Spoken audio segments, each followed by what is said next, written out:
you know, maybe a retired judge, civil society organization, and the youths, because the future belongs to you. State governors are going to have human rights public complaint committees in each of the states. The federal government has earmarked $75 billion, what they call investment fund for the youth. And some of the state government are going to employ young people who are on the street, or your state has started, or your state has announced that it's going to create 5,000 jobs. And if you have 5,000 jobs created by 36 states and Abuja, you know what that means? But let me say this, and this is why we must never be tired. The government, the report of 2018 that has never been implemented, the government has now said 37 police officers who violated the rights of Nigerians are going to be tried. 2, 24 police officers who engage in extrajudicial killing are going to be prosecuted. 22 others are going to be investigated. Lagos alone has already charged about 24 police officers whose cases might have been thrown to the dustbin. Who say you have not succeeded? But let me now leave you with what will surprise you. Nigeria has one of the most comprehensive human rights law regimes in the world, on paper. And that is the challenge I'm going to throw to all of you. Because if you do not know your rights, you cannot know how to fight for them. This country, this our country, under the Administration of Criminal Justice Act, no Nigerian, under the Constitution, no Nigerian shall be detained for more than 48 hours without being taken to court. If you are not going to be taken to court, the government must go to court to get an order to detain you. So you cannot be detained at the pleasure of the police or the army. 2, if you get to a police station in Nigeria, the police will tell you, must tell you now, these are your rights under the law. Number 1, you are entitled to contact your next of kin. If you do not have a phone there, the police will give you a phone and buy credit at the expense of the state. 3, no Nigerian shall be arrested for a civil wrong. Your landlord can never arrest you as a tenant because that is a civil wrong. No Nigerian can be arrested in respect of land matters. No Nigerian can be arrested in lieu of a criminal suspect. The question of, oh, we are looking for a father. We can't find the father. We arrest the son or the daughter. That belongs to the past. What are the other rights? You are not bound to make a statement in a police station. If you do not want to make a statement, you are not obliged. In a police station, before you answer any question, you are entitled to a lawyer of your choice. If you do not have a lawyer, if you are an indigent citizen, the law says the police shall inform the legal aid council to get you a lawyer at the expense of the Nigerian state.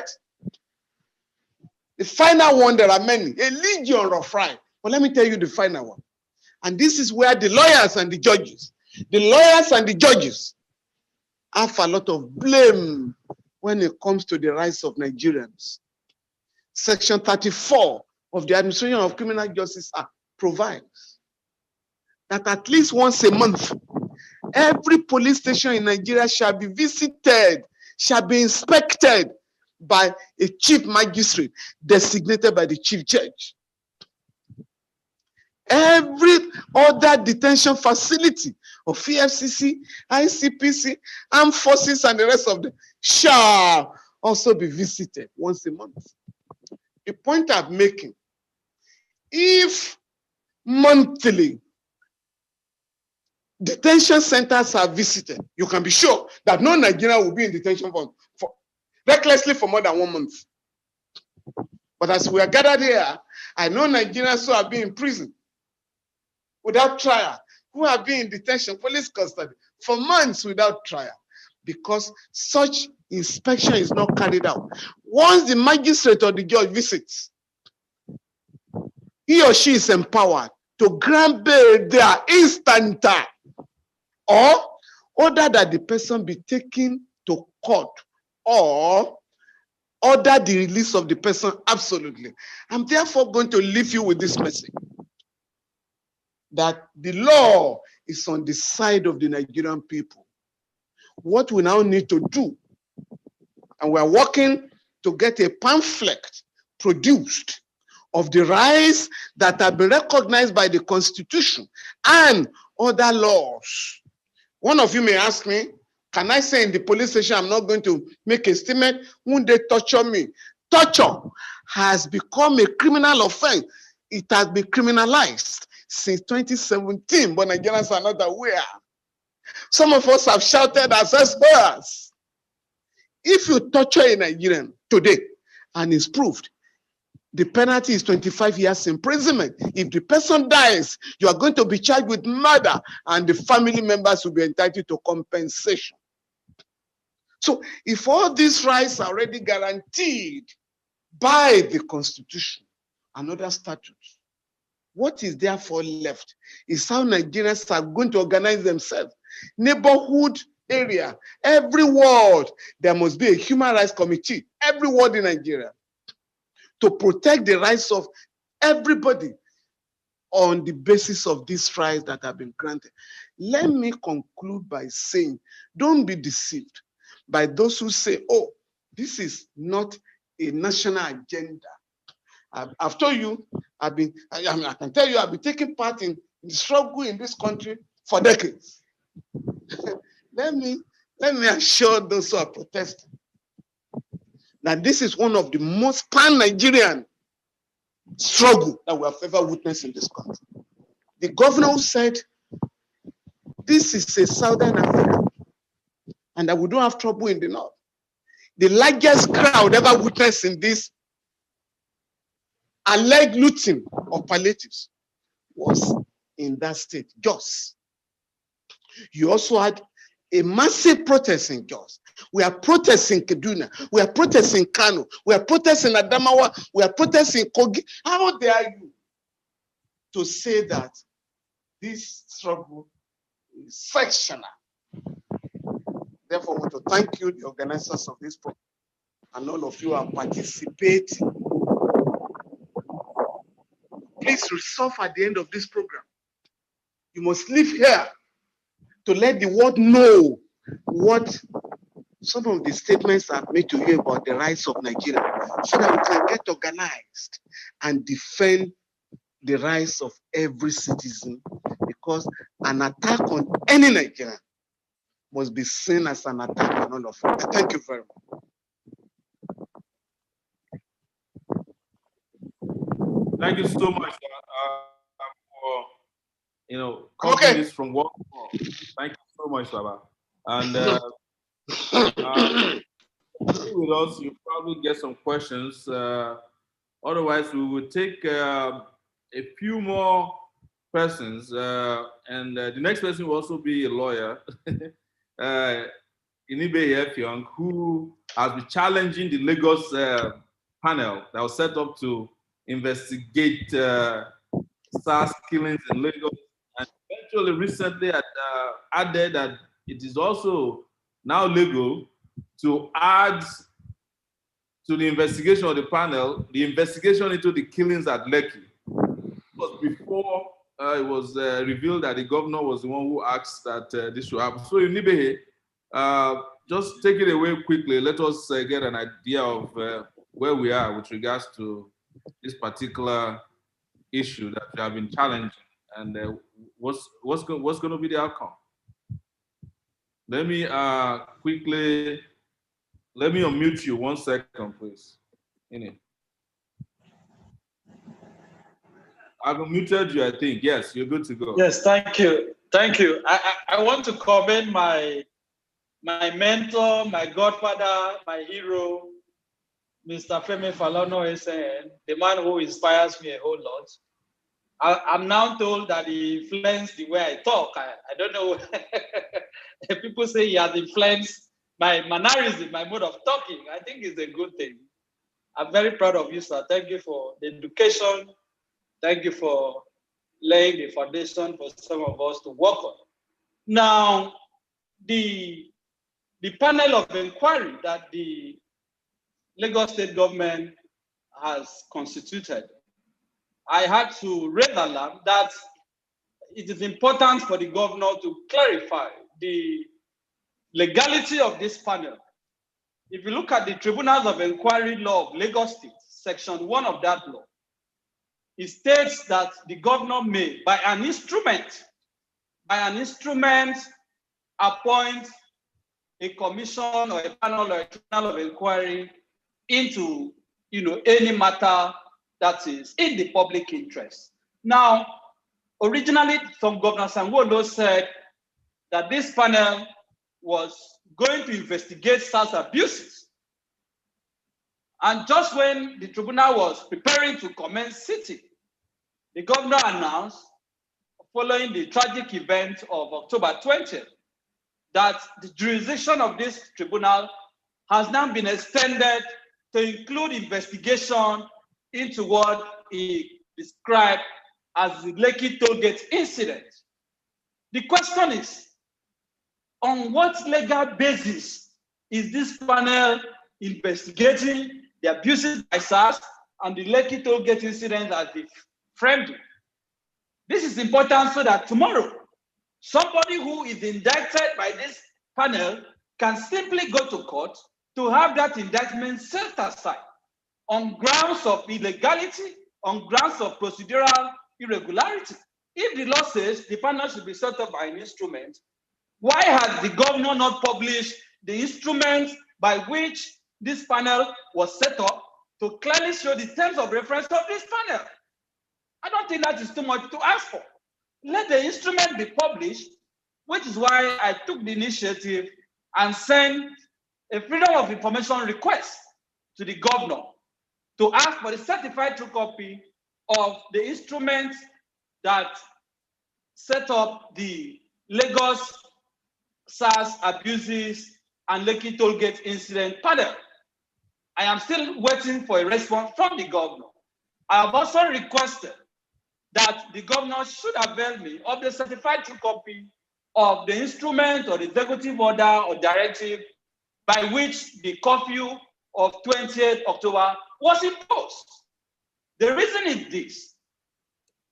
The governor earlier announced, for those of us who were in Lagos, that the curfew was going to take effect from 4 p.m. And before 4 p.m., it was revised by the governor to commence by 9 p.m. And as it has been shown, this attack at Lekki Tollgate started at about 6:50 p.m. The implication, therefore, is that as at the time this attack took place, there was no curfew in Lagos State. There was no curfew. So it is not correct for anybody to say that the protesters were attacked for violating a curfew. You cannot violate what does not exist in the eyes of the law, which is why I am saying that the governor should avail me of the instrument by which that curfew was imposed. This is also important for lawyers and petitioners who are going before the tribunal to make a case. They should be able to refer the tribunal to the instrument that imposed the curfew to make a case that at the time this attack started, there was no curfew in Lagos State. Again, the Lekki Tollgate incident is said to have been captured by CCTV recording. The governor Sanwo-Olu has also attested to this. Nobody has seen the record. And as far as I am concerned, if people are going to make representation before the panel, they should have the opportunity of seeing what was captured on video to assist them in making their case. So I do not understand why till now these videos have not been published. It raises serious questions. So beyond the legality, I am also encouraging us, beyond Lagos State, across the 36 states, for the states that these panels have been constituted, to insist that governors should compulsorily publish the instrument by which they are setting up these panels. Otherwise, these rogue officers may be indicted tomorrow, and they will simply go to court and have their indictment and the resolution set aside by a court. Secondly, or furthermore, it is important for all of us to insist that all the states that have set up these panels should also set up an amount of money as victim support fund. Only Lagos State, to my knowledge, has set aside the sum of 200 million naira. Otherwise, what is the point? What is the point of setting up the panel when we know that governors themselves do not have power to implement whatever findings are arrived at? They will still have to hope and depend on Abuja, for this reports to be implemented. There is no governor in Nigeria today that can sanction a military officer or even a police officer. It is still the Police Service Commission or the military authorities or the federal government that will implement the report of this panel. So Nigerians should be very, very watchful. I am not being skeptical. I am not being pessimistic. I am talking as somebody who has studied the history of this kind of investigation. Like Leonard Senior Advocate said, till today, the report of the Kaduna State Commission of Inquiry has not been implemented. No soldier has been put on trial. No soldier has been court-martialed for killing over 360 Shiites, members of the Islamic movement of Nigeria. No soldier has been court-martialed for the killing of over 150 members of IPOB. No soldier has been court-martialed for the killing of protesters across the country. So if we are going to have a panel, every state should devote substantial amount of money to compensate victims. At least that should be a starting point. We now fight for prosecution. So any governor in Nigeria that does not set up an amount of money as compensation for victims, we have to ask why. Only Lagos has done that, and you can imagine it's just a meager 200 million. How many people would they compensate with 200 million? So the question is, are these governors truly committed to investigating these cases? Are they truly committed? As far as Lagos is concerned, the governor of Lagos State is one of those who is being accused for the attack on the Lekki toll gate. He personally has questions to answer. The governor of Lagos State has questions to answer. So the panel that is up will now have to make findings on the complicity of the same governor that set up that panel. So we have to be watchful, which was why when we saw the scandalous oath of secrecy that they wanted to administer on the members, you can imagine, under Section 3 of the Tribunal of Inquiry law, oath of secrecy can only apply when a commission of inquiry is sitting in secret. This is a public inquiry. Even though the members rejected that oath, why was it introduced in the first place? So nobody should go to sleep. I am encouraging all of us in our various states to be attending these panels of inquiry. The media must also monitor and follow up on these cases. People have been killed, people have been slaughtered by SARS. Just this morning, I was told of a case in Port Harcourt where somebody suddenly disappeared and not been seen despite a court order by SARS. So people who are going to make cases before these panels, we must follow up, we must insist that they should be brought to justice. Protesters who also sustained injuries, who were attacked during this protest, dates to file actions against the government. And some of us are available to assist in, filing such cases. Mr. Falana, is providing leadership in that direction. It is not enough for us to just go back and wait for another protest. We should be able to sue the government at every turn. And rounding up, I want to say that this is the first time in my lifetime that I have seen young people, Nigerians, come out in their thousands without unnecessary recourse to ethnic or religious sentiments to demand accountability. For the first time in my lifetime, The Nigerian state now realize that the Nigerian people can demand good governance when they organize themselves. That is why they are afraid. That is why they are beginning to say that, oh, it was Igbos who were burning properties in Lagos, Yoruba properties. They bring these stupid sentiments because they know that that is our weak link. So we must be vigilant not to fall for this deception. We must continue to insist that Nigerians have a collective enemy, which is poverty, bad governance, and corruption. Therefore, going forward, we must organize ourselves. We must continue to hold these politicians accountable. And I do not want to see, and I believe this should be a collective result, a situation where after 1 month, 2 months, everybody will just return to his comfort zone. You will drive on the road, you will see a fellow citizen being harassed by a policeman, and we just behave as if it doesn't concern us. So going forward, it should be our collective resolve. Whenever we see citizens being harassed, being molested, we should stop by to find out why they are being harassed. And I saw that in Computer Village recently, where a policeman tried to harass a commercial, driver. And people came out and said, you cannot do that. And he was chased away. So that has to be the attitude of Nigerians going forward. This is the momentum that we have built, and we must find a way to consolidate on it. It is no longer business as usual. Politicians have now realized that power truly belongs to the Nigerian people. So as lawyers, as citizens, as journalists, as whoever you are, whatever you do, this is our country, and we must collectively do whatever we can to secure the future of this country. We must do everything that we can to save this country from collapse. So thank you. I hope that that's the attitude going forward. Thank you. Thank you so much, our counsel Inibehe. Great job there breaking this down.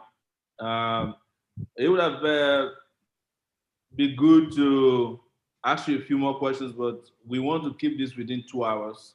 So we'll go to those who have been raising their hands. But before you go ahead, I want those who are speaking to go straight to the point and also make it as quick as possible.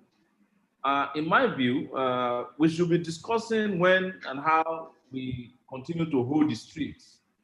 Because if there's any victory that we have gotten and that must be sustained, it came from the boldness that we showed on the streets in front of their soldiers, their police, all kinds of bulletins that were issued, attacks, trolling on social media. We did not back down. That's why we call this meeting, Zoom meeting, no back down Zoom meeting. And in my view, this is well attended. We have over 320 people that are here in this meeting. It's been broadcast live, and I think it's been watched by almost 2,000 people at this point on Sahara Reporters Facebook page. You can also see there. And you can share the information as well on your respective Facebook and Twitter pages and WhatsApp groups. So also, I want to commend, because not many people are talking about this. We want to commend the diaspora community. Some cities have had 4 protests. I know of New York, Toronto, almost the whole of Canada is on fire. The UK, it's like every day they have been protesting. Even after we stopped over here, the UK is still protesting. I've been posting protest notifications about protests that are still going to happen on Sunday, some on Saturday, some on Friday, some tomorrow. We want to commend our diaspora community. They have become our own international community. Imagine if we didn't have the diaspora and we're waiting for America and France and Britain. Some people are sharing their page on this. This is wrong, please. Kindly stop it. Don't share your desktop on this place. I don't know who is this. It says Dembele. Please do not share your desktop on this place. Please, can you please stop sharing your desktop? Thank you. Please don't do that. We appreciate that. So we must thank the diaspora. They have become our new international community. We don't have to wait for the government of United Kingdom anymore, or Britain, or Canada, or US, or Australia. They have become our collective commonwealth of nations. So I think Baba want to say something quickly. Let's unmute yourself. You say you want. Ms. Falana wants to say something very quickly. Well, thank you very much. Yeah, thank you very much. I just want us to be very careful that we don't swallow hook, line, and sinker the language of the ruling class. We have to be very careful that we do not we don't adopt the language of the ruling class. For instance, they are talking of looters. Who are looters in Nigeria? Who are murderers in Nigeria? Money has been set aside to build a hospital because that money was stolen. People are dying in their thousands, if not millions. Money has been earmarked to build roads. The roads are not built, and people are dying on our ill-maintained roads. So, and nobody calls them murderers. Because what they are doing is genocidal. Secondly, this regime, the Buhari administration, published the list of looters twice. Has published the list of looters twice. The PDP has also published the list of looters, as its members of the APC.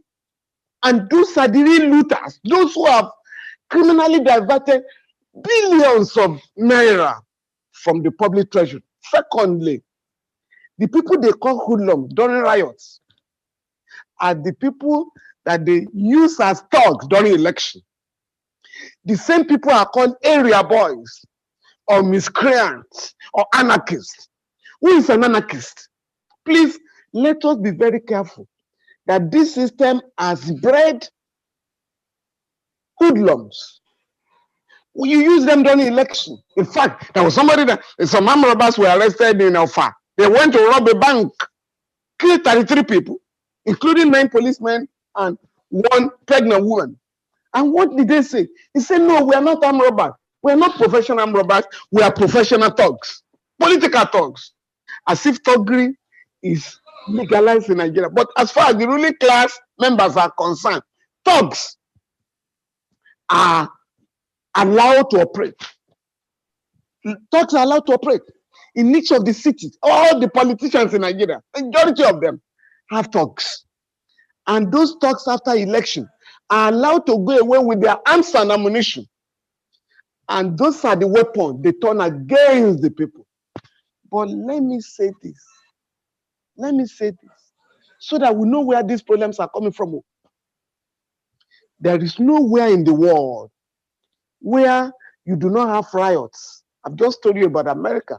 140 cities had riots following the killing of George Floyd. 140 cities. But I beg you, and this is the program in Nigeria before. This is the first time since 1914 that protests took place in Nigeria. The state could not stop the protest. You know why? Sure, and many of my colleagues here, you have taken part in protests here before. There is not one that was not dispersed with tear gas if they wanted to do that. But our country does not have a canister of tear gas in most of our police command. Abuja had a few that quickly exhausted. Abuja had water cannon. Water cannon is supposed to have some hot water. There was no heater. So people, there are no rubber bullets in our country. So we must therefore say there is no law that allows you to kill protesters, to kill even the so-called hoodlums. Those who are looting purportedly are supposed to be disabled. At the very best, if your life is in danger as a policeman, you start by shooting in the leg. You don't shoot in the head. And that is what they are doing now. By the time the figures are out of the number of people killed in this country in the last 2 weeks, the whole world will cry and say this is genocidal. Thank you. Thank you so much, Baba. Appreciate that intervention. Let me start taking people here. I see here Solomon Simeon. Please, can you do it for? Let's please respect time. We don't have time. I want to take as many people as possible. Solomon, I'm going to unmute you. Solomon Simeon. Okay, here you go. Unmuted. Go ahead, please, Solomon. Make it 1 minute. Solomon. Okay, Solomon is not asking. Can I have Oxford? Hello. And, okay, Solomon, are you good to go? Yeah. First of all, I want to comment. Introduction, please, and where are you calling from? And let's go quickly to the point. Don't give Mr. Solomon. Don't give speech. Just make it quick so that we can. Mr. Solomon Akokio from Delta State, Abaka, precisely. Welcome. Yeah. The very day we tried our own protest here in Abaka, it was very, very bloody for us. Like, when you say something is bloody, it was bloody to the extent that you had to see a policeman changing his uniform with armor, as in shooting. It was a face-to-face battle, not like, but the only thing we, the debtors, we have this kind of stubborn mind. We don't run. You know, get the way you did do, we don't run. Then when the curfew was imposed, because the last time during that COVID-19 issue, when they imposed no going out, the police and the vigilante, they used it as a source of means to make good money. Like they extorted money from citizens bloodily. So when this curfew was imposed, because of the fear of the protest we did that week, the police and the vigilante had to hold meeting that they should not risk their life coming out to extort money from anybody. So because of that case, even the curfew did not work in Abaka here because they were all scared. My main point here is that let's reorganize, let's organize ourselves again. Thank you because so the much. thing really worked out. The thing really worked out here in Abaka. The thing worked out 100%. So that's just my point. All right. Yeah, Oxford Anderson, please hit it. Oxford Anderson, if you're there, I've unmuted you. Oxford Anderson, we're not hearing from you. In the absence of Oxford, I'll go to David Oberaifor. David Oberaifor, if you're there, please take it from us. David Oberaifor Udo. David Oberaifor Udo. I've unmuted you. Good evening. Make it quick. Thank you. Evening.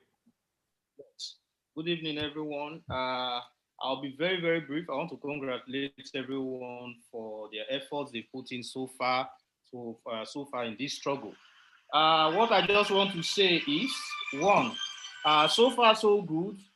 I just want us to have two main focal points. One is strategy with which we can work. And secondly, to have at the back of our mind, if we are fighting to get a revolution, there's a high probability that we might not get it. Is it possible for us to enforce some few policies, which we know even if we're unable to get a revolution now, but by 2023, if we have people we want to go for any political position, the electoral bill would have been passed, and we'll be able to vote our people into, in a free and fair election, into power. You know, it's going not something that happen overnight, and there's probability few results.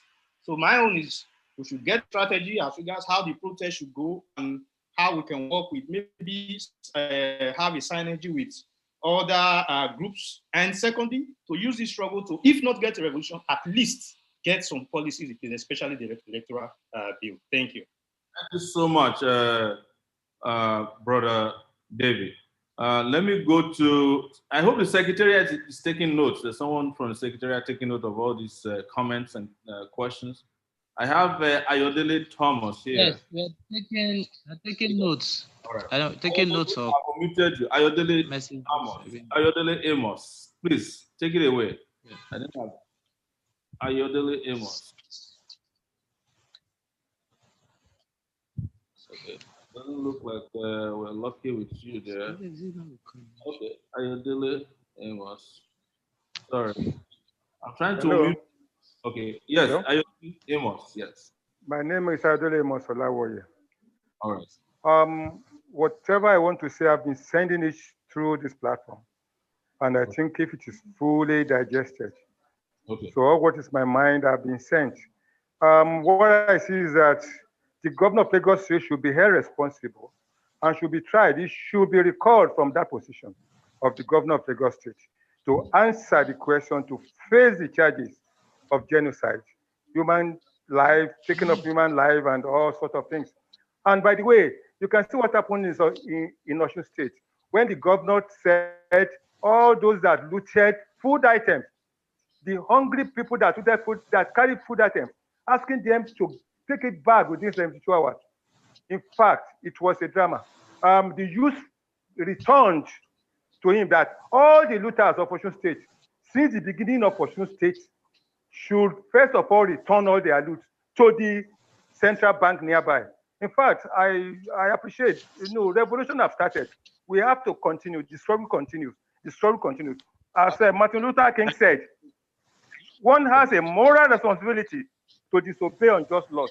So we are not criminals. So thank you very much. That's my submission. Yes, I have Etuk Pekin. I think I've muted you. Etuk Pekin. Etuk. Oh, it seems like I haven't. It's kind of difficult to mute you. Okay. Let me do Lekon Idowu. Lekon Idowu, I've unmuted you. If you can take it away. Yes, hello. Yes, please. Hello. Let's do really quick, sir. Thank you. Yes, I'm really curious. Is there any way we can make alternative youth movement or something like that? Like a radical system, like an alternate youth government, something like an online way of like a side government. Is it illegal or something? Like we need to be radical. Exactly, like a shadow government online where we can already have people we trust and know and a system that's working. We need new ideas for these old heads. So even if we can't maybe put in the press to make them, sit up and get curious, something. Thank you. That's going to be noted. I think there are a couple of hands from people who are directly involved in different states during the protest. Can you mention them? Yes. And you can also unmute them. Do you have okay, so yes, here we have I can see Victor from Benin. Okay, Victor. I can see Victor here from Benin. Can you unmute him and so that he can? And if your system is now, you can take it over for now. Let me just quickly excuse myself, and I'll be back in 2 minutes. Okay. All right, Victor, you can unmute now. Okay, thank you very, very much. Thank you very, very much. I'll go straight to the point. Make your point. Preventing. I think our organizational structure from the top is really, really poor. We did a good job on the 1st of October because we had a central reporting system that could monitor every state at a go. But after that, I think that central reporting system failed us. And that's why there are lapses everywhere because I'm still feeling the brunt of this protest. In a minute, please. I'm still feeling the brunt of this protest. So bottom line, we need to rearrange our organizational structure at the top so that we know exactly what we're aiming at and what we're doing. That's what I think we need to do. And we need to do that with the agents. Thank you. Okay. All right. Thank you. So Victor, you can mute back. So I'm going to be unmuting Wise Man from Lagos. Wise Man, I've unmuted you in 2 minutes, please. Wise Man, you can unmute yourself now. You're unmuted.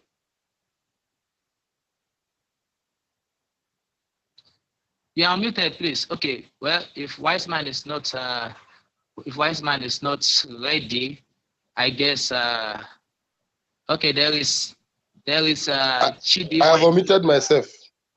Okay, all right. Please go on. Yes, with what we have from Lagos, what we have decided to do here, we have met twice in Lagos, and I think we met the third time today. We had the press conference. Is that there is a need for us to also network at all the barricades. Like in Lagos, we have over 1,000 places where people block the roads. At each of those places where people block roads, we need to look for at least one person that coordinated each of these roads, whether they call them hoodlums or what it is, because of the fire next time, we must be prepared. Because one of the things that is most of us have not been talking about is that when the state unleashed terror on us, it was only the people who already had terror in them before that were able to return back the terror to the state.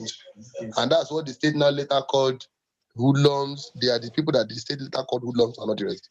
For the sake of political education to all of these comrades, there's a need for us to network all of these people. And the general clamor for a new Nigeria is a clamor that we should all work on. And that is why the new Nigeria networking all over the country, which we have seen today with this meeting, is what we need to keep sustaining.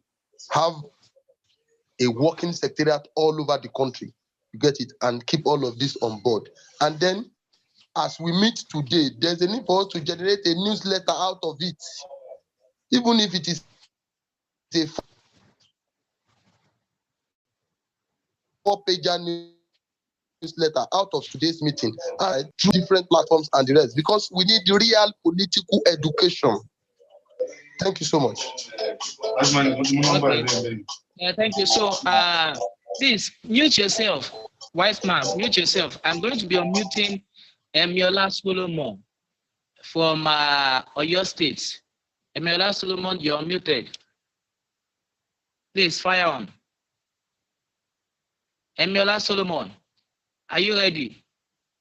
I've unmuted you. Please fire on. Okay, if Emiola Solomon is not ready, I guess I would have to unmute someone else. Hello, good evening. Okay, good. Hello, Emiola Yes, Solomon go on, please. Speak from up. Oyo State. This is just my little contribution. I think now we need to embrace the new trend of new Nigeria, as Comrade Wise has said, and also our core charter, we've neglected it. This is the time we need to preach the gospel in it, so that the people will see the names for the new political party that has just emerged, which is AAC, because we've been derailing from our course. Along the line, as we are pushing Revolution Now agenda, we ought to be pushing the party also, so that the people will now see AAC as a third force now, ready for people's liberation. So if it can be possible for us to do a flyer for that, the charter, then we should engage people one-on-one to educate them, to know what they are really fighting for. Many people just came out to protest. They don't know what they are protesting for. They'll say, okay, because my friend is there, let me also go there, because they lack the education. So this is the right time for all comrades to mount the streets and educate people massively. Thank you. That's my submission. Okay, all right. Thank you, Emiola. Please, you can mute yourself. Please, yes, a minute. Please, there is a massacre occurred on 2010. A massacre that occurred in Ibadan here, or Joe here. Nothing was mentioned about it, even though the media do as if nothing happened, in which we still have 11 people at UCH presently now. We don't know the total number of people that died, and everything just swept under the carpet at this present moment. Nothing was done. Even the governor he's not doing as if he heard of it. So I don't know how ways in which we can help this situation. Yes, I think it's not even only particular to Ibadan. You know, everywhere you go, they're mentioning Lekki shootings, but a lot of people were killed almost at every barricades in Lagos. Almost every barricades in Lagos. I know about the number of persons that were killed in Badagry. No less than 3 persons were killed in Badagry. A number of scores of others injured. I know same thing happened in Benin, in Delta State, in a lot of places. You know, these are some of the issues we intend to compile and give both legal and political challenge to this issue, because in any case, for instance, in Lagos, it is clear that the governor has been indicted, who initially was denying. He indicted the Nigerian military at a CNN interview. Now the military had come out to say that, hey, look, we received, we were invited by the Lagos State governor. And for some of us, probably we may not be aware, there is a section of the armed forces called the OPMISA, which is not only funded by state government, but it also received directive from state government. And out of about 36 states, currently about 26 states, 26 states have that department of the military called OPMISA that helps to do very dirty job for the state government. So also one of the things going from that down to the issues you raised regarding the court charter. Yes, in fact, going through the chart, it has become an agitation that an average Nigerian should have access to the court charter. During the protest at the Alausa barricade, we produced massively the colored version of the court charter, and we circulated it at the Alausa protest. That was the best that could be done. So, but I believe that now we need to mass produce, to circulate physically across the country, and also send in the form of newsletter. You need to send it in the form of newsletter to all subscribers. So in case if you have not subscribed to our newsletter, you can do that at revolutionnow.ng on the website. Subscribe for our newsletter so you can get to receive the court charter in soft copy. And you can as well help us share the content of the website as massively as possible, so we can be able to reach more people with the court charter. So now I'm going to be, thank you, Solomon. I'm going to be unmuting Chidi Wanyao from Canada. Sorry, you are Dr. Chidi, you are muted, please. Dr. Chidi, can you go on, please? You are muted. Okay, so seems Dr. Chidi is not ready. Let me unmute someone else. Michael Fabumi from the UK. Michael Fabumi, you are unmuted. Please fire up. Michael Fabumi, you are unmuted.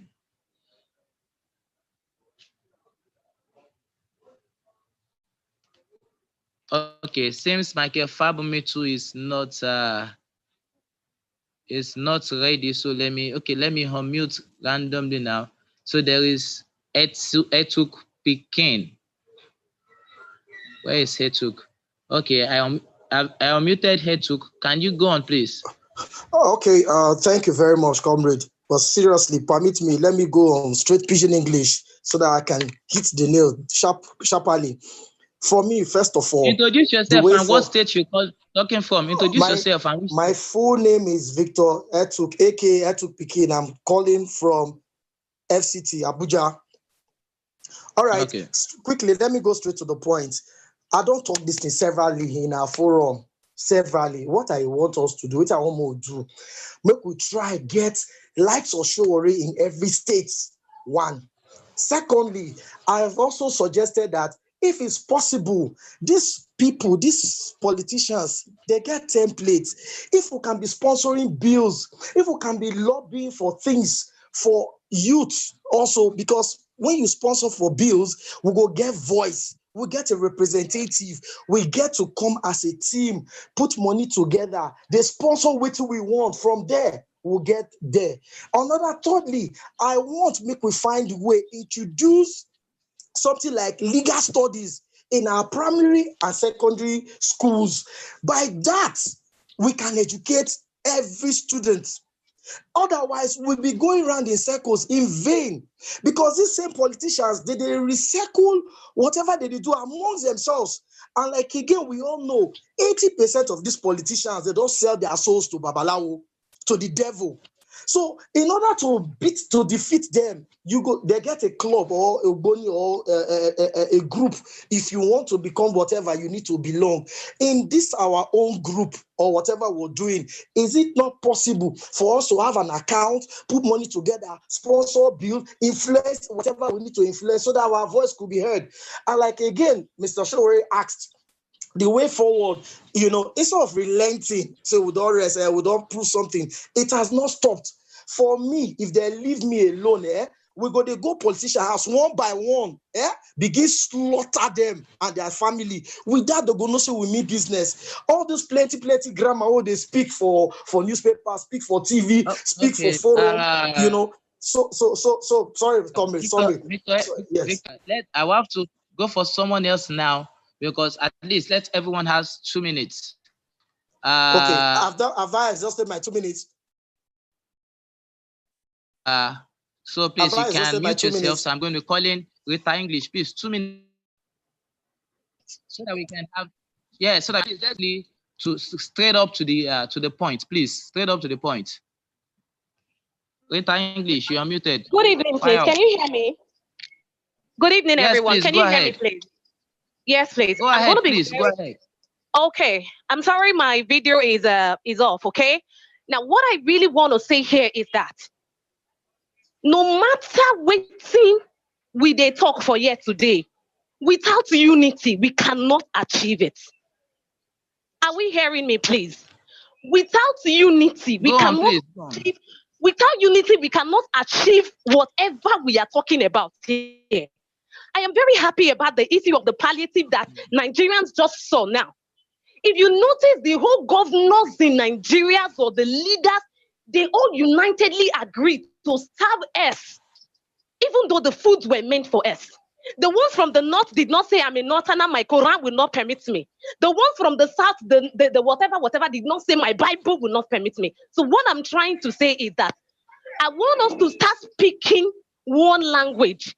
Whether you are an Hausa, whether you are an Robo like myself, whether you are an Ijo, whatever, in as much as you are a Nigerian, it is high time you start seeing yourself as one.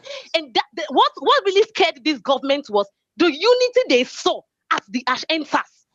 Who believed that? Who believed that? Nobody believed that, but things are happening. So my people, unity is all we need. Thank you very much. Thank you. Yes. Thank you, Rita. Thank you, Rita. So I'll be please help mute yourself, please. Mute yourself. All right, no mute problem. yourself, I'll do please. that right away. I'll do that right away. Thank you. Can you please let me just clarify something? All right. Yes. Because somebody just spoke now. We are okay, please. Yes. Passing to the world, and somebody just said that we should be going to politician houses to slaughter people. That is not our position. We do not endorse the killing of anybody, whether it's a politician or non-politician or military officers or police officers. Our organization, our movement, and this group as a whole, as far as I know, do not endorse extrajudicial killing or murdering or slaughtering of anybody. We just want to clarify that before it goes to the rest of the world, because if we don't change that position here, we are broadcasting to they'll make that clarification. Yes. It might be accepted or assumed that is the position of our meeting here today to ask people to go and be slaughtering politicians. I'm making it the clarification again that that's not our position. We don't endorse any form of violence. As a matter of fact, as you all know, there was no violence in this associated with this protest until the government brought violence into it. First, by hiring thugs to attack innocent people. They started in Lagos, they did it in Abuja. And then when thugs couldn't achieve their aims, they brought in police. And when police couldn't achieve their aims, they brought in soldiers. You know, they've done all kinds of things to bring violence to us, and we have avoided it. And we just want to reiterate that our movement, our organization, and I can speak for almost everybody here, except the person who was speaking in broken English, Etuk Pekin, that we do not endorse any form of bloodshed. Thank you so much. Yes, thanks, Abba, for the clarification. Yes, in fact, the protests that happened over the past few weeks had been very, very peaceful until the government started deploying thugs to disrupt the protest. So let me recognize Moses Andrew from Abuja. Moses Andrew from Abuja, please, you are unmuted. Moses Andrew, go ahead, please. Moses Andrew, you okay? Seems Moses Andrew himself is not here now. Can I recommend that we Nare is on. She's in the US, and she just, if you can just okay. let her. Okay. I'm trying to unmute her. Let me unmute her. I've unmuted Dari. I've unmuted Dari now. Nare, N-A-R-E. She's on. Hello. Okay, I'm here. Hello. No. She's unmuted. Okay, she's unmuted. Hi, I'm going to She's take. unmuted. I'm going to take more than 1 minute because you people don't have enough women on this call. So I'm speaking also on their behalf. So I just want to say hi everyone. My name is Nanre. I'm here in the US. I'm from Jos. I've been involved in different social organizations. I'm a socialist. I'm also part of this movement. I just want to say a few things, and I think most of the things have already been said. But one of the contexts in which I'm coming from is also a long summer of protest here in the United States for Black lives. And I think that we can also learn a lot from some of the strategies that they have used, which is also, it's not only an anti-police struggle to defund, actually the struggle here is to defund the police. So it's actually interesting, and I don't even know who came up with the 5 for 5 demands, which actually one of the demands is to fund the police. But one of the things which I just want to highlight some things maybe that have not been said, and then I'll also touch on some of the strategies that people spoke about. And one is I see the emergence at this time of 2 different groups of people that the government is going to respond to. There are the revolutionaries and there are the reactionaries. And you know, the government will always choose to interact with those who will be moderate and those who are more likely to do their bidding in any case. So they have seen the power of the Nigerian people, and now they're looking for who to negotiate with. And they won't want to negotiate with anyone that they cannot control. So we also, while we are also aware of what the government is doing, we also have to be aware of who they're going to negotiate with and who they're going to recognize. And several comrades have even spoke about how the narrative is already being pushed that people were murdered at a particular location and everybody else that was murdered, we're not hearing about them anymore.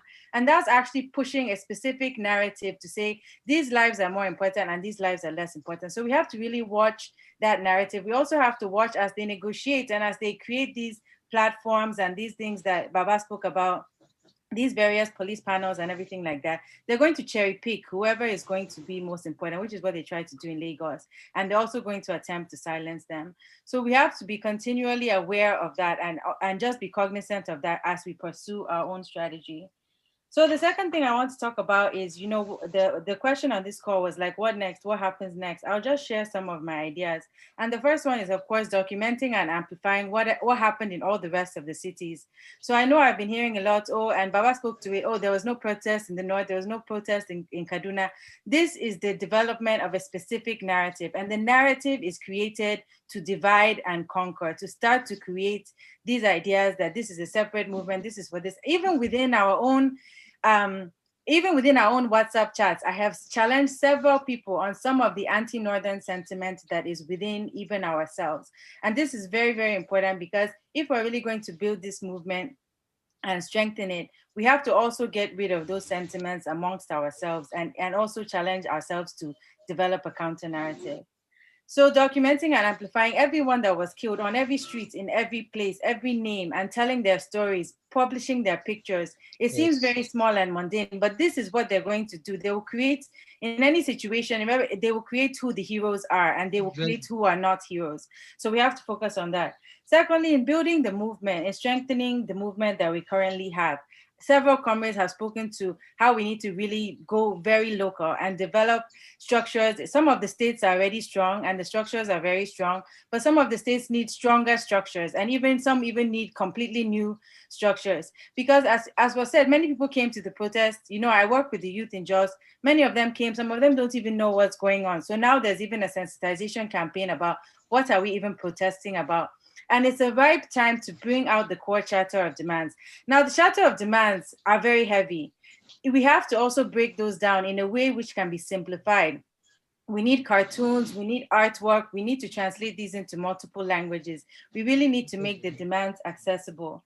Secondly, the strengthening of the movement. I've spoken when I started about the involvement of women. This has historically been a challenge in Nigeria and globally, but we cannot run this without the involvement of women, and young women in particular.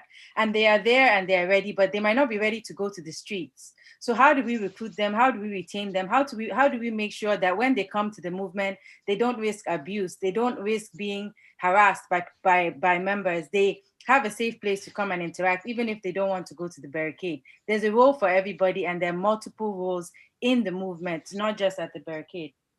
So I just want to promote that we have to have very decentralized, localized structures. And these structures must also engage in massive education, training, political conscientization, and recruitment. Very important that when we're out there on the streets, when you're at the barricades, the recruitment needs to happen, and it needs to happen continuously. Oh, come to our meeting. So there has to be regular meetings. Like here when people came to the protest, we approached all of them and we said, okay, please come to our meeting, because after a few weeks, nobody came again. After a few months, you couldn't find those people. But if you're able to get them and get their phone numbers, or even tell them about your meeting and the meeting location, because even now, that's one of the things we're struggling with in Jos is, oh, where is everybody that came to the protest? Because it was truncated in such a way that people didn't even take each other's numbers. So they're just now finding each other. So that massive recruitment needs to take place. And then in terms of our demands, we need to figure out these structures. Somebody once mentioned the shadow governments, and that is something that we can think about. We need a Ministry of Information, we need a Ministry of Strategy, we need a Ministry of Finance. We need to actually have all the mechanisms to build a very strong structure, both at the national level and at the local level. And I'm new to the movement, so maybe all these structures exist, but and I don't know about them, but they can always be strengthened. And especially I know at the level of the local, they can also be strengthened. So that is my submission. I've taken more than my time. Thank you so much, Nare. I think you made absolute sense here, great sense. And I'm glad we have you to hear from you tonight.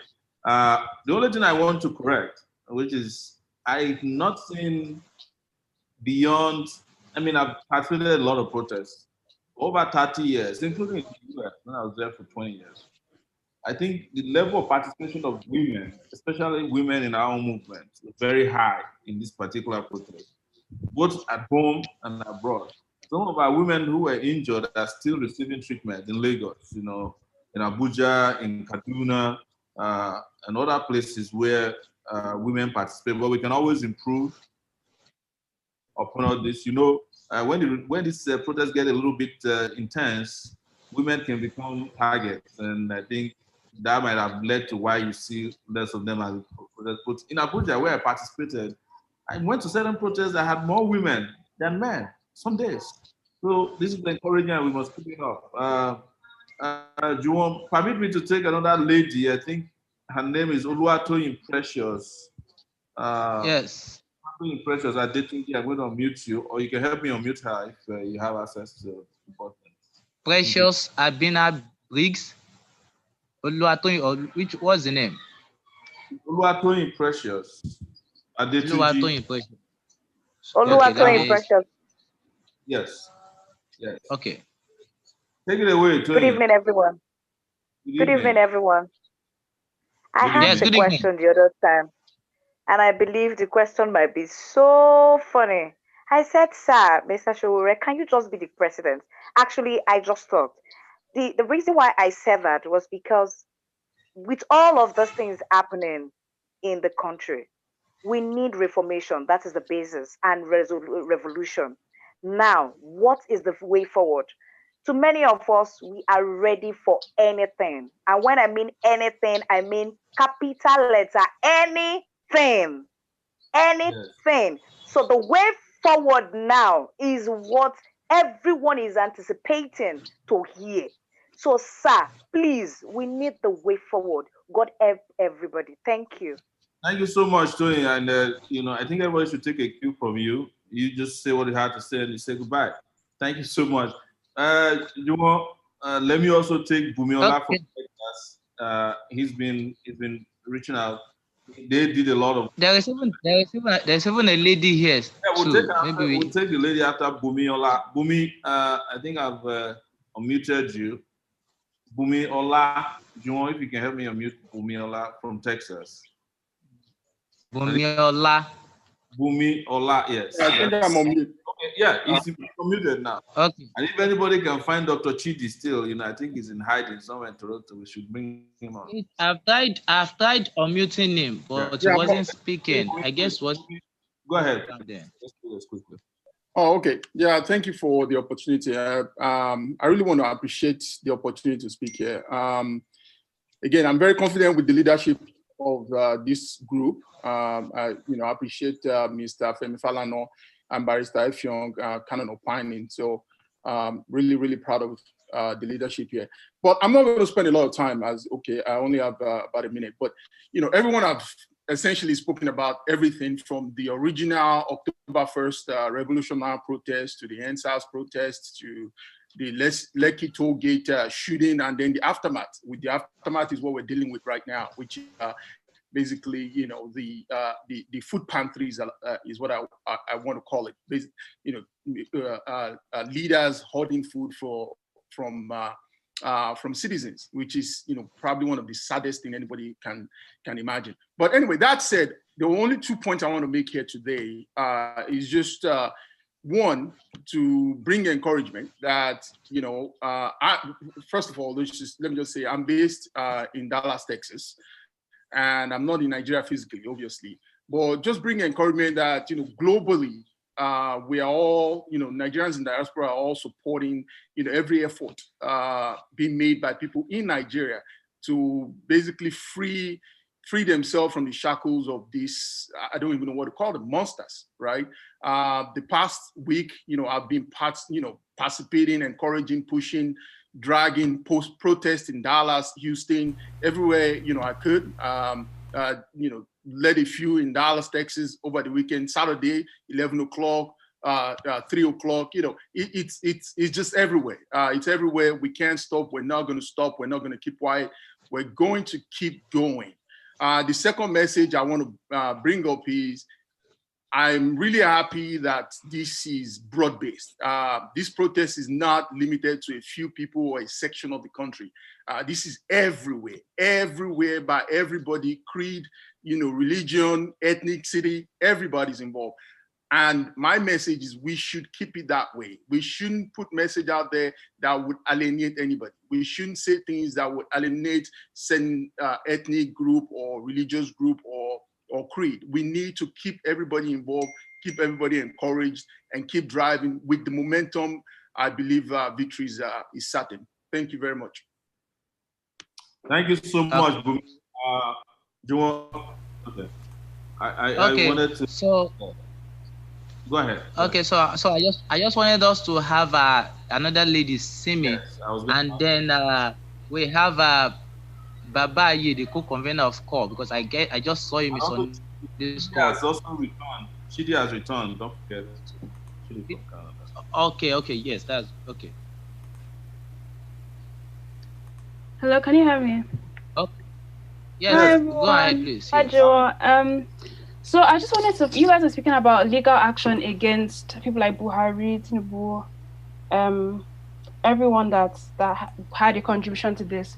But how are you going to come about it? Is it going to be like through protests or, because when the very system itself is corrupt, us protesting, is it just to raise awareness so that we gain more traction in in taking them to court. But then if the very court itself is corrupt, then what do we do about it? And I think also, I'm sure you guys are doing stuff like this, but mobilizing youth in universities, as well as sort of educating youth that don't have that capacity to think about their rights. Like, they don't even know what their rights are. So maybe also spending some time trying to educate these youth. And it's going to be a long process, but I think, it's in the hands of the youth, our future now, and the revolution that we're speaking about. Thank you so much. Thank you so much. We love that. And please, if you're a lady out there, we want to hear more of your voices. It's very, very important that we don't let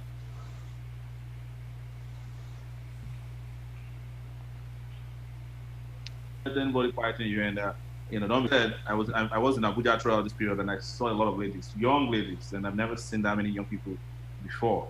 Even when folks attacked, they didn't run away. So let's keep having that. I've seen a lot of young ladies and men in diaspora anchoring this movement, and I've lost count of how many cities where this protest took place in Nigeria and across the world now. So let's keep pushing. I think Dr. Chidi said back, but you want to take Baba here next, please go ahead, take it away. Yes. Okay, Dr. Chidi. Okay, I hope Dr. you guys. Chidi, you're unmuted already. Okay, I hope you guys can hear me. Loud and clear. Yeah, loud and clear. Okay, thank you very much. Big ups to everybody. I just want to say that from this side, from the get-go, we already knew that the diaspora was going to be the last line of defense. So we already set out knowing that the day will come when we will be the ones that will continue this thing when there's a pause. And so now that there's a pause back home, we already mobilized ourselves. We're having protests in Canada, in every single city in Canada, and we are disturbing them. We're disturbing the TV stations, we're disturbing the parliament, we're disturbing fellow blacks, because we indicted them. We said when there was George Floyd, we all came out, and now it's happening in Nigeria. Why are you guys not doing anything? So we are doing all that. But one thing I want to tell us, especially those of us in the Revolution Now movement, I don't want us to begin to buy into this narrative, because they started it. We have to realize that there's different people in this protest. There are people who are real. There are people who are still APC members who are with us, and they started trying to intimidate us. Anytime we talk, they say, "Oh, you people are trying to hijack the thing." We must never give in to that. We knew we were already prepared for this. The people that are there right now, they just woke up, and I was trying to tell them, you guys are sleepwalking. We were awake like so many years ago. So we know you're sleepwalking, but we're not going to bow down to any intimidation.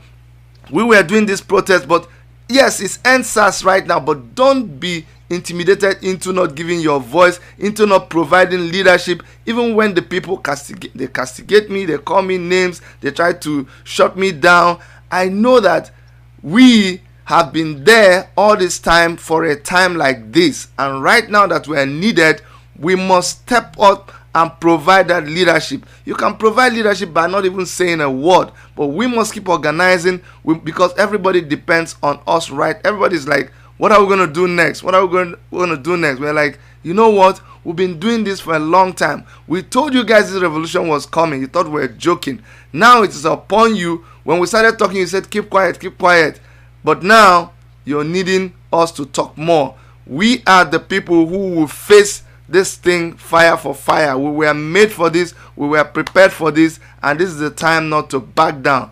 We from Canada will keep supporting you. We'll keep holding it down for you guys, and I will keep encouraging you to keep doing what you're doing. Thank you so much, everybody. Thank you, Shore. Thank you, Juwan. Thank you, all the comrades. We're keeping it down for you guys here. Thank you. Need me to let Bridget speak, Juwan, if you don't mind. She's been reaching out. Bridget, okay. Bridget, please take it away. Okay. Good evening, everyone. I am so glad, and I'm just so pleased that I was able to catch this group on Twitter and to register to be on here. What I just want to say very briefly is that there's a great organization going on, lots of things, but we really need prayer backup.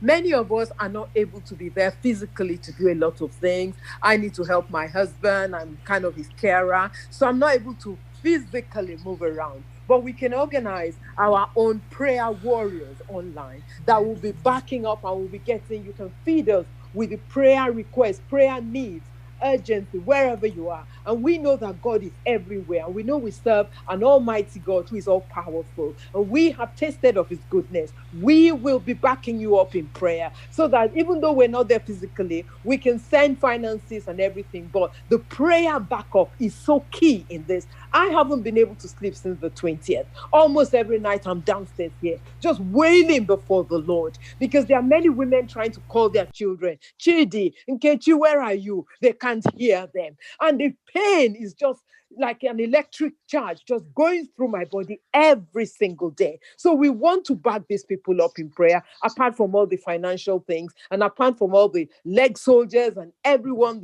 whatever everyone is doing is fantastic. But I'm just suggesting we would like to be part of the prayer group. God bless you. Thank you so much for this opportunity. Thank you so much, man. Thank you. Appreciate that. Joel, I think you may have to take it from here. Okay. So I think Baba is unmuted already. So let's have Baba you on board. Yeah, okay. Well, as this movement unfold, what kept coming to my mind was Frank Fanon's position in The Wretched of the Earth, that every generation will out of its relative obscurity discover its mission, fulfill it or betray it. It is quite clear that this generation has discovered its mission from the obscurity of the earlier period of, what can they do beyond watch Big Brother Nigeria? But there's always a context within which that discovery, that self-discovery of a generation takes place. And the context in our case entails a global situation of capitalism's crisis, and which is deepening, and a number of other issues, subjective factor nationally, but a very important one of this, and which we need to keep stressing, is the revigoration of the traditions of fighting, taking the streets, which the AAC, the Coalition for Revolution, with the Revolution Now movement launched on the 5th of August 2019 started.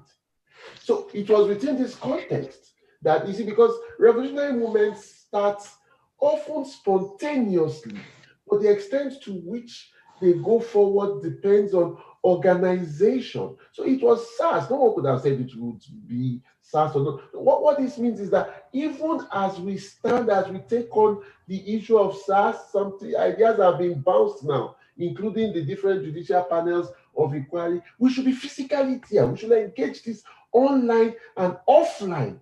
But beyond that, any and every issue of concern to the working masses, we should take this up in ways and manners that show that we are part and parcel of the poor, the masses, the youth at each point in time.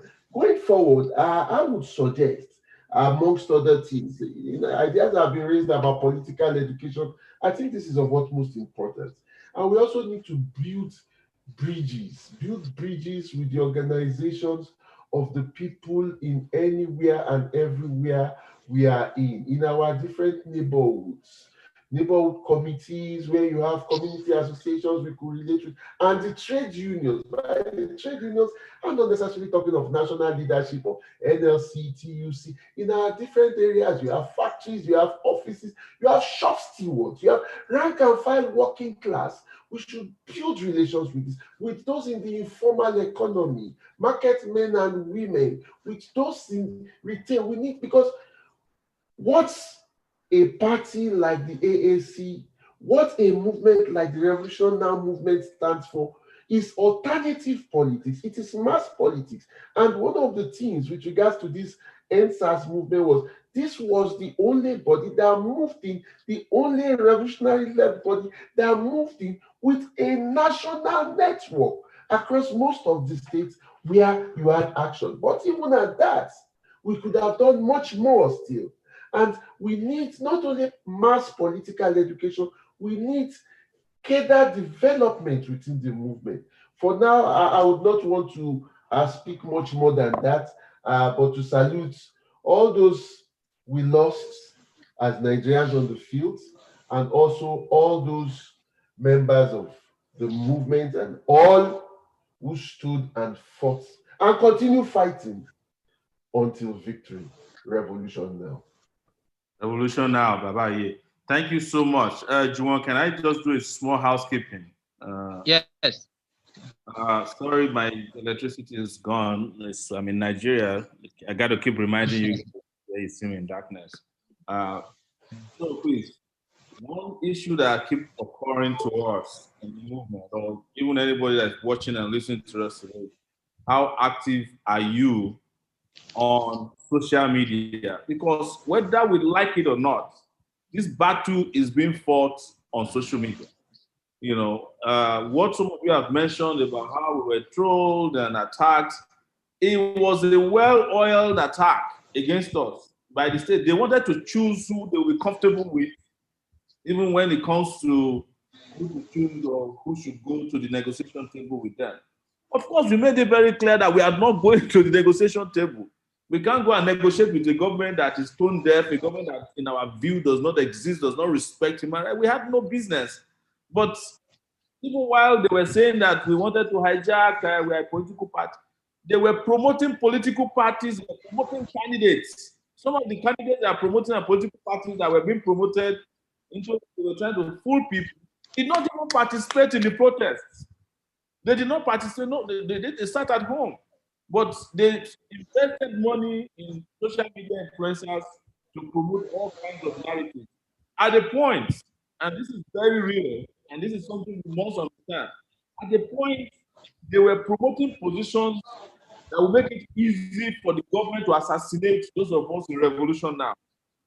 They were pinpointing us, accusing us of things we never did, so that to soften us as a target in case the government decide to go home, which they eventually did. These are very important, but in a lot of ways, we are missing in those conversations. Please, if you are clear, if you have not joined Twitter, join Twitter.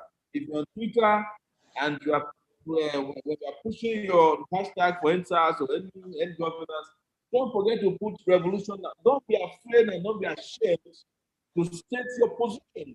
Don't be ashamed to wear your clothes. You know, because all kinds of people are wearing their clothes. Some people will wear gather to protest, some people will wear their underwear on their head. We don't question it. Why should anybody question putting on our own regalia? Well, that is what I want to say, but the social media presence needs to be strengthened for us, because otherwise we will not be able to control some of the narratives that are out there about even our own participation. If we didn't have some kind of media presence, they were going to deny that we didn't participate in this protest. They have well just done it. But look at where we are today in terms of even organizing. We were the first to organize in this country an online protest on Zoom that had over 500 people. Today, on this program, we've had up to 320 people participate at some point, and over 2,000 to 3,000 people watching online, on Facebook in particular. So please don't be ashamed, don't be afraid to keep the conversation going. So Juwon, let me hand over to you at this point. And don't forget that we need to start wrapping up, because we're supposed to do 2 hours. It's running to 2 hours and yes. Almost 2 hours. It's almost past 2 hours now. Thank you so much, guys. I appreciate it. And let me hand you over. So I think I'll be proposing that we round up. I think I'm proposing that we round up in the next 10 minutes. That's by 6:30. Let me propose. So that's going to be my proposition. Let me propose that you take Oludare. He's in Texas, above Jordan. I saw his and you know. Okay. Oludare Ogunlana. Okay. Okay. Oludare Ogunlana, you are unmuted. Hey, thank you very much. Congratulations to young people. Like the young lady said the other time, so it's a challenge of young generation. and you have to drive the struggle like we did. I think at age 24, 25, all of us, Shore and Co. So we're leading student movement. Unfortunately, student movement did not lead this kind of struggle. But let me assure you of one thing, that you are not alone. We are giving voice to you wherever we are. We are able to talk to the big government in the world also to understand what is going on. And for those who are responsible in our own way, also we make sure that they are punished for that. They will call you looters. They will call you different kind of things. Presently, there's a riot going on in Pennsylvania. People are looting. Anytime there are good things, when there's a breakdown of law and order as a result of irresponsible leadership, which of course we have in Nigeria today, then you expect something of that nature to happen. During the June 12 initiative, you have seen people soldiers firing shot and just decapitated somebody, remove his head. We've seen so many things. But the reality is that truth passes through three stages. First, it's going to be ridiculed. Oh, revolution will never come. It's going to come. Go and go and Google their names. Tinubu, Buhari, all of them. At one point, they said they've anticipated that what is happening now is going to happen in this country. Now they ridicule it. Now it's going to be violently resisted. But the reality is that it's going to happen at the end of the day. So I wish you guys all the best. Aluta continua, Victoria Asada. We're with you. Yes. So thanks a lot. So let me, Said Hosseini, you've been raising your hand for a while. So let's unmute, please, in a minute. Okay, I think Said Hosseini is not here. Okay, there is Donadolu. Donadolu, you are unmuted. Please fire on. Thank you so much. I'll just come up on my video because I want to make a show right in 1 now. minute, please. 1 minute. Okay, very quick one. I'm still in the office. I have to wait in the office just to be on this meeting. Now, it's very clear that the youth consciousness is out there. But I'd like to differ a bit because I've heard one or two things that have been said here. You know, I specifically think that in 2023, I don't want to see anybody above 50 years old in any position in all of the 774 local governments. But how this can be achieved, I just say this one thing: it has to be strategy, and this strategy doesn't have to embrace just being doggedness. It has to be us working as wise as a serpent. We have to be strategic, and it's very, very key. I'm sure in other subsequent meetings, I'll be able to explain more further what I mean by this. I'll just leave this time for now. Revolution. Thank you. Okay. All right. So let me recognize Tayo Hackins. Tayo Hackins, you're muted. Tayo Hackins. Okay. Tayo Hackins. I'm unmuted. Good evening, everybody. Can you hear me? Yes, loud and clear. Loud and clear, please go on.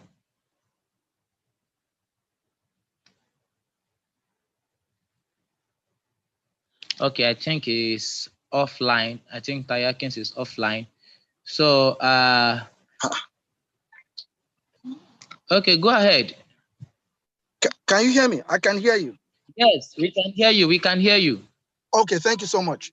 So what I was saying is that I think what we have to do next, I've heard a lot of speakers spoken, and I think they would have spoken whatever I would suggest as well. But in the end, I'll just say this. We need to be active on the social media. Guys, we need to be active on the social media. Twitter, Facebook, anything. We need to be active on the social media. I've spoken to Comrade President many times. We need to be active on social media. There's no way to go about it. We are in 2020. We are in 2020, where whatever happens in Philadelphia right now is going to be heard in Australia. Whatever happens in New York, where I am right now, is going to be happening, it's going to be listened, it's going to be heard in Soweto, in South Africa. Number one. Number two, finally, we need constant meetings all the time. We need to be talking all the time. We need to organize all the time. And also, we need to liaise with other revolutionaries or seemingly revolutionaries. So we have a lot at hand. We have just started. The journey has just started. For those of us who have been in the student movement for many, many, many years, and we are now even abroad in the diaspora, and we know what is going on, we know that the journey has just started. Please, it is not hallelujah yet. It is not alhamdulillah yet. It is not Allah yet. We are getting there. It is a constant move. Thank you so much, House. And my revolutionary regards to all the comrades and to our comrade president.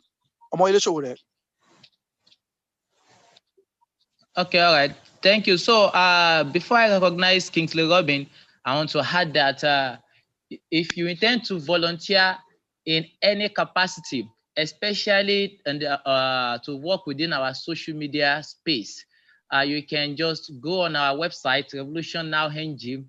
Then you see a spot where you're going to click to volunteer in any capacity. So if you're interested in volunteering for the social media, just go on our website, click, it will refer you directly to our WhatsApp group for the social media team. And same thing for every other team you intend to join and function.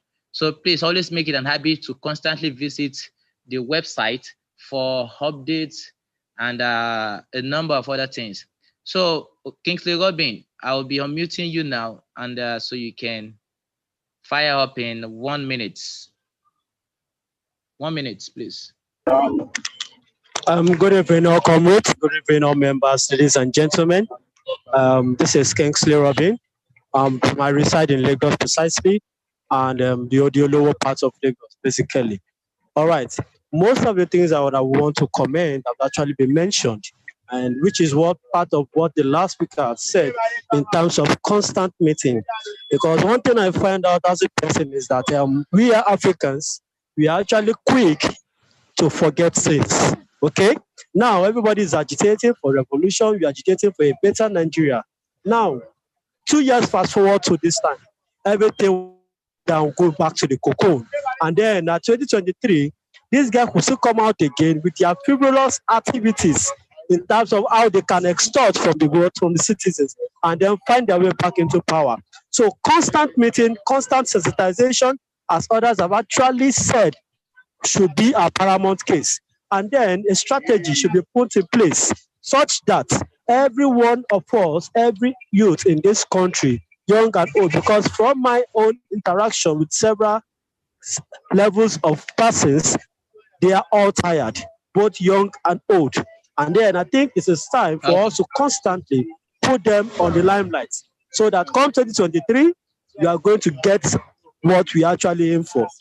Thank you very much, and God bless each and every one of us. Thank you, Robin. Thank you, Robin. Before I recognize one more person, I want to emphasize again that in line with the direction of this discussion, we all know that the government killed several protesters everywhere, not just Lekki, across nooks and corners in Lagos, every protest ground across the country. So in case if you know anybody or have any proof of these killings in picture, in videos, and documents, please send it to our email, contact@revolutionnow.ng, contact@revolutionnow.ng. Send them to us. We are doing documentation of all harassment, rights violations, killings during the NSAS protests. And even if you have some before and after, please feel free, because I must tell you there are a number of stories where policemen are generally abducting notable faces, and it is, I can tell you for free, it's happening in Lagos particularly, and I'm sure it could be happening elsewhere. So please, if you have any evidence in pictures and in videos, send them to our mail, contact@revolutionnow.ng, or you can just contact us via the website, revolutionnow.ng. So I will be recognizing just one more person. It's 6:30 already, so I would take a response and observation. Oh, sorry, I'll take someone from Abuja. So where is he now? Moses Andrew. Again, Moses Andrew from Abuja. Yes. Good evening, everybody. Thank you very much for giving me this great opportunity. Yeah, many of the points I wanted to raise have been discussed, so I will just go straight to the one that have not been that emphasis has not been laid on, which is educating the non-English speaking people that most of the time these politicians normally use against us. Like some of those tongues, they are not social media, they don't even know what is going on. Really seeing them with this Nokia touchlight phone, you know, some of them don't even understand English, they don't have access to internet. So I think it is high time for us to strategize of how we can educate them in knowledge of why we are fighting in the three major languages of Igbo, Yoruba, Hausa, and other languages. Please. Thank you. Okay. Yeah. Thank you. Thank you, Mr. Before you run, please, Okay. before you run, kindly let me intervene on behalf of a 17-year-old boy who has been part of this and participated in protest. You saw a lot of these young guys, and we must let them speak. What is happening in their own circles? And his name is Awomoyi. I have tried to unmute you, William. Can you please take it away? Take 1 minute so that we can wrap up. Hello, thank you for this. Firstly, I just hello. Thank you for this. My name is William Awomoyi. I live in London, England. Firstly, I just want to say that I'm proud of everybody here for coming together and collectively fighting against oppression. In my assessment, I have a two-part plan that I think we need to take. So the short term is obviously the government, the federal government. How can we react in the short term to what they're doing? But the long-term issue that I find with Nigeria from an outside perspective is obviously the godfather issue. So, you know, you have numerous godfathers and cabals in Nigeria which have power, and probably the power exceeds the government's power. And we need to work on how we can reclaim that power and reclaim that economic capital that certain godfathers have. People like Tinubu, etc., that shouldn't really be having as much power as they do. One way we can keep doing this and raise the consciousness of people in Nigeria is keep antagonizing them on social media. I think this has been mentioned before, but keep using social media in 2020. Just keep antagonizing, and it will keep gaining traction everywhere. Like me personally, I've seen a lot of tweets because I'm connected to Nigerian Twitter right now, so I've seen a lot of tweets. So just keep antagonizing. And also another thing is that we tend to joke a lot on social media too much. What I've seen in Nigerian Twitter is that there's a lot of jokes about Jibril, things like that. That's not really important because we know Buhari's still alive. I think we just need to focus on the matter at hand. And if we have such a big turnout like this, there's about 300 people here today. We should use all of those people on social media to get hashtags going and to not make jokes, but be serious about the matter. A couple more things. I'm against Western interventions. I've seen like sanctions being placed. I'm not really for that, because if we know about the geopolitical and historical relationship, we know that Western intervention has never ever benefited Africans or Nigeria. So I'm against that. I think we need attention, but not intervention.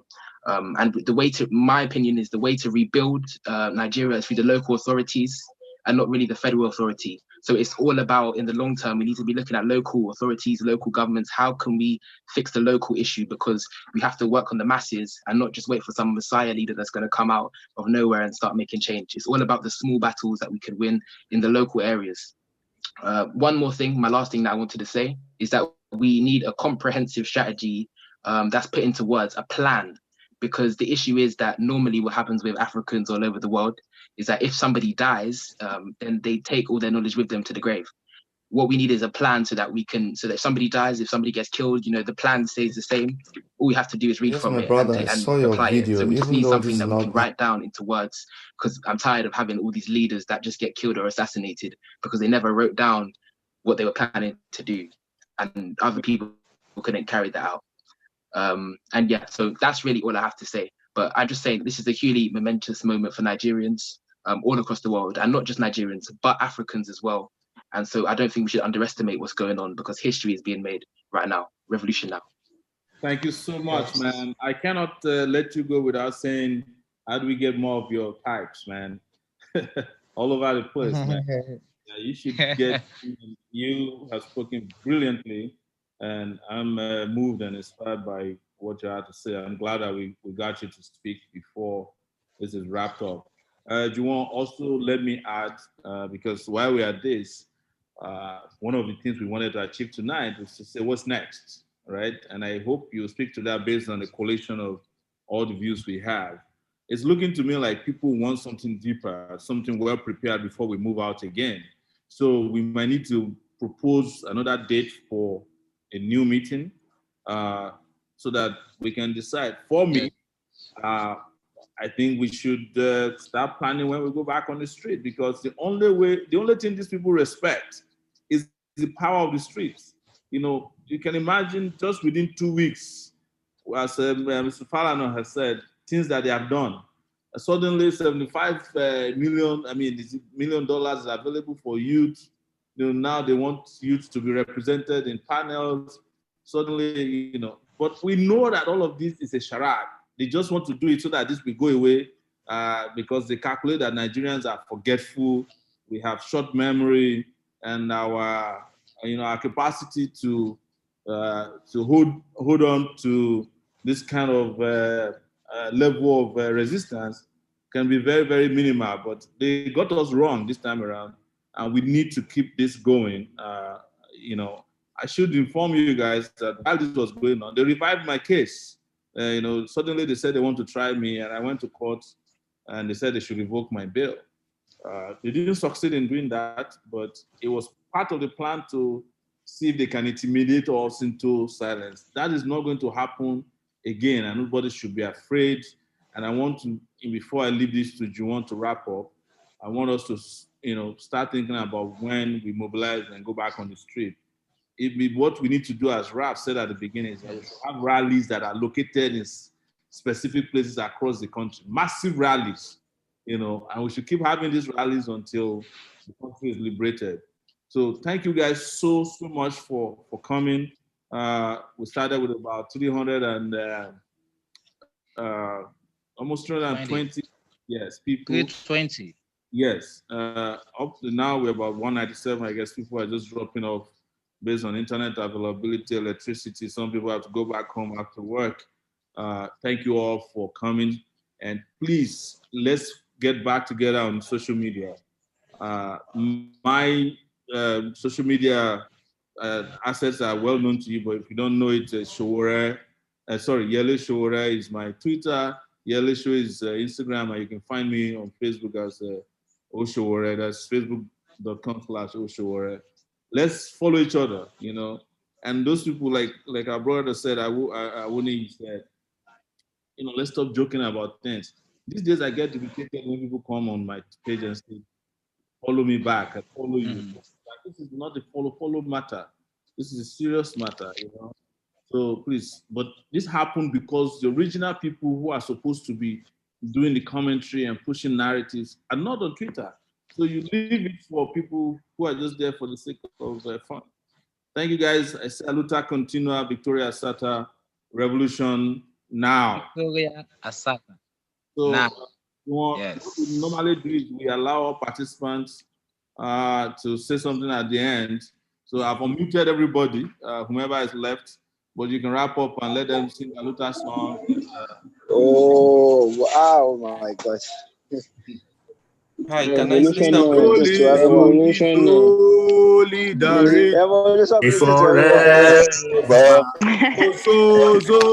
Solidarity forever.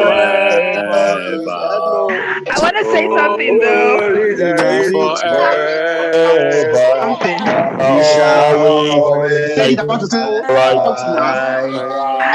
We all need to come together as one group though. I'm greeting you guys. This is the special all the way from Revolution back. We need to come together as one group. Nigeria resistance revolution.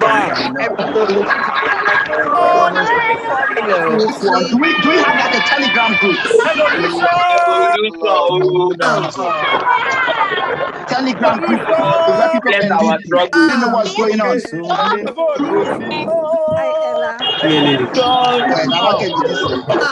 you. Nigeria. Revolution. Mr. Shore, please check your inbox.